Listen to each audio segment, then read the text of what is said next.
Good morning everybody, welcome back to Indycar on Tuesday morning. I'm broadcasting today from Bearstown. This morning's programme is about one thing only, and that is trolls, internet trolls. The definition of a troll is hard to pin down, but basically a troll, in my book anyway, is anyone who disagrees with somebody's political or other views and hounds them online in an unpleasant way, sometimes abusive way. Often it's just to waste your time in pointless arguments. But trolls are the dross of society when it comes to the internet. And when it comes to independence and campaigning for it on social media, we are now subjected to dozens of trolls. Last night and the day before, I was subjected to multiple troll attacks. One in particular was very unpleasant and nasty. Yesterday I was being called a paedophile by one particular troll who's now been warned off, and has also been warned about legal action and possible police action if he pursues this rubbishing and defaming of people's characters online. Anyway, that unpleasantness aside, Craig Murray, who those of you who follow the independence campaign more closely will know that Craig Murray is a former British ambassador to Uzbekistan, now retired, a Scotsman who is in favour of independence and now blogs for the independence campaign online. Craig Murray broke a story recently concerning the editor, the main editor of Wikipedia. Now this guy is in charge of supposedly editing the profiles, the Wikipedia profiles of prominent political figures online. And it's come to light over the last 10 years at least that this man has been heavily editing the profiles of his supposed political opponents. Now, what I mean by that is this man has very well-known neocon political views. He's a neoconservative. He's very anti-socialist, he's very anti-independence, and he has been proportionately heavily editing the entries in Wikipedia about prominent supporters of independence and prominent left-wing politicians, far more than he edits anybody else's profiles. Now this is a frightening new development where essentially the man behind Wikipedia, the man who is in charge of deciding what entries go in. So if you look up your name in Wikipedia, Wikipedia is supposed to be an accurate record of whatever it is that's being looked up. It's an encyclopedia, but in terms of people, the records that it shows for various individuals are supposed to be unbiased, supposed to be objective, and supposed to be factual. Now the problem with this is, why is this particular editor with so much control concentrating all his efforts so heavily on the left-wing politicians and on the independence proponents in the UK? Because that is what Craig Murray is alleging is happening at the moment. We've all wondered since we started pushing again for independence how the British state was going to try and attack us this time, because we knew that they had run out of actual ammunition to fight against independence in a fair way, in other words, in terms of arguing the case for and against, that they had used up all their ammunition, they had made all their vows, broken all the promises, all their vows were in pieces on the floor, and there was no way that they were going to be able to use these arguments a second time. So what do? They're now going after the actual people who are, like myself and other people on the internet, who are carrying the message of independence to people despite the fact that mainstream media refuses to cover the SNP and is deliberately cutting the independence movement out of the TV news. So our only outlet is the social media platforms. So the way the British state is now appearing to have a go at us is by getting in touch, or not getting in touch, but getting to the core of people's profiles, their identities online, and eroding them and undermining them and discrediting them on Wikipedia, the place where everybody goes to find out who everybody is and what they've been doing in the past.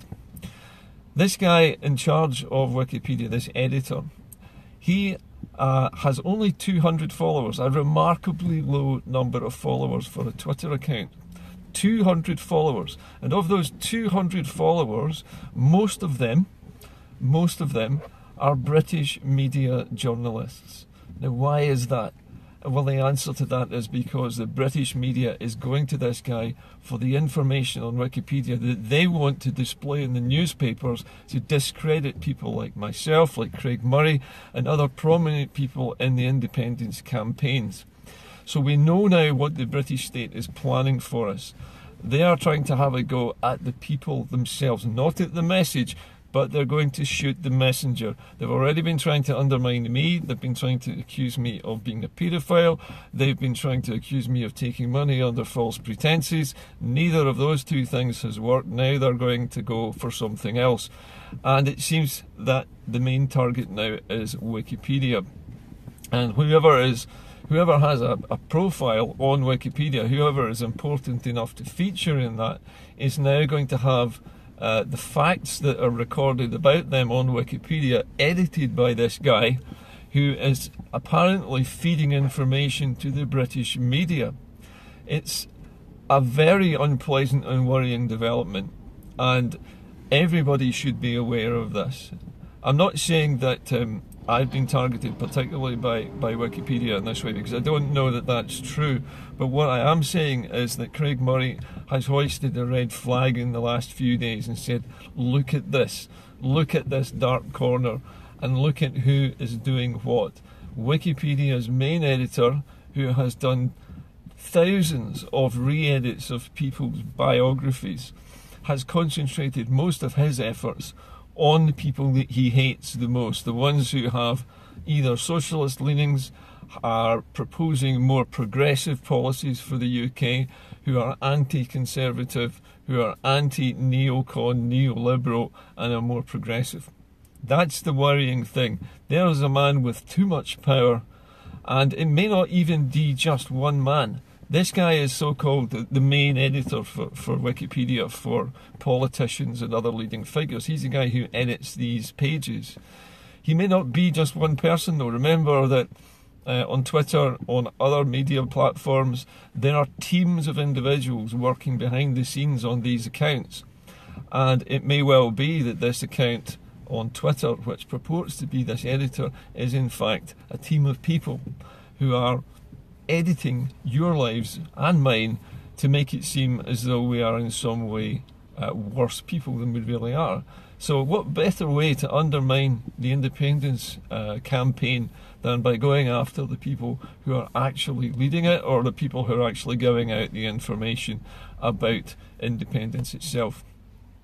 So I think this is a dark day really for us, and we have to be aware that whoever puts their head above the parapet on social media and starts to talk about independence runs the risk of having their name blackened in Wikipedia, with the purpose of feeding that information into the British state media, the newspapers, the BBC, ITV, and any other places that they can put it where it will do the most harm. So we do live in a Big Brother society, and this is the British establishment's latest attempt to try and undermine the people who are putting out the message that independence is now the only option for Scotland if we want to save the country from a fate where we have perpetual Tory rule forever, where our country is surrendered to Britain and Scotland loses its identity, and the whole of the United Kingdom is to become a 51st state, another star on the flag of the United States. Everything is pointing at the moment towards a very hard Brexit. The stakes couldn't be higher, and so I'm putting out this broadcast today, not specifically aimed at independence voters, but this is aimed at independence campaigners particularly, because I'm worried that if prominent characters like Craig Murray, and perhaps other people like Pat Lee and maybe Tommy Sheridan and Nicola Sturgeon and Pat Harvey, anybody who is involved in any way at all in independence campaigning will have their Wikipedia page altered and edited by this guy, and the information that he is editing out, that he's massaging, is going to be passed to the British media for dissemination. So Worrying times for everybody, but be on the lookout. Check out Wikipedia pages for the main independence politicians and campaigners, and let's see what this guy's been up to. Be interesting to find out just how many independence campaigners' page entries on Wikipedia have been edited by this guy, and how many edits he's done. Because it seems to me like this man has a great deal of power over what the public knows about us. And that is a very worrying development. Too much power in the hands of one man, and one man who is sympathetic to the Tory cause, perhaps sympathetic to Brexit, and very anti anything which is progressive. So that's a salutary warning to everybody today. I think Craig Murray has done us all a gigantic favour by raising this issue. Now, it's difficult to prove what he's been up to, but the evidence suggests that he has been heavily editing certain profiles on Wikipedia entries, far more heavily than he's been editing other ones. The politicians of the right, for example, are probably presented in glowing terms. I don't know, but that's the way it seems to be going at the moment. Anyway, have a look, everybody, on Wikipedia. Have a look through the various independence movement leaders' entries in Wikipedia and see what you can find out. I'll be interested to see just what Wikipedia has been up to, because if they're trying to discredit our movement's leaders and our movement's spokesmen, then we need to go after Wikipedia and discredit it right back, because there's only one way to fight fire, and that's to fight fire with fire. If they're going to go after us in this way and our reputation, then we have to go after Wikipedia's reputation for accuracy. So if we are being smeared by Wikipedia, we need to get right back in there and say Wikipedia is not trustworthy. This guy is massaging the information you're seeing, and he's doing so for the agenda of the right in the UK. This is something we can't stand for. Freedom of speech is one thing, but information and facts are something else that should not be in the hands of one person. I'm off. I will see you later, but bear in mind what I've said today. I'd be interested to hear anybody who's had a look at Wikipedia and have a look at the entries for the various people and see how many edits have been done of those entries. I'll be fascinated to see just how many changes have been made. Bye for now.